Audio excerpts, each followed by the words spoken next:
Huyu jamaa anafukuzwa na kiumbe fulani hivi cha ajabu. Hicho kiumbe hakina macho ila kinaweza kusikia tu sauti. Hivyo anasuka mkakati wa kukipoteza. Anaokota kidude fulani chini alafu ananyanyuka taratibu anakirusha hicho kidude pembeni. Yaani ile kinatua tu.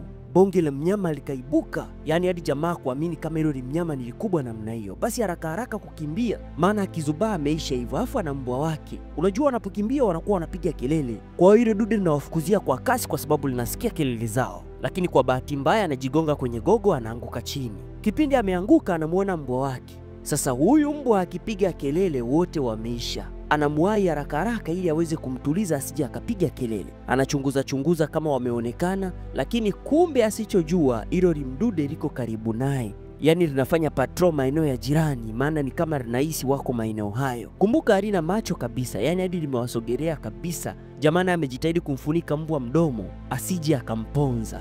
Yaani hapo ni kama kufanya kosa moja afu unapigwa magoli 5.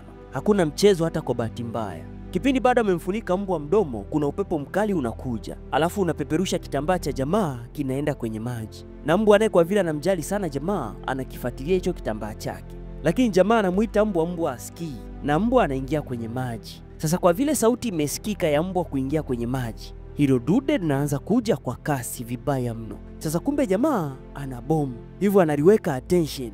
Dude nalo linasogea hilo kwa kasi na kuambia linachimba ardhi utazani greda. Ile linakaribia tu jamaa karushia bomu. Alafu huyo akaruka mtoni na kuambia dude lilisambaratika hilo. Hatari.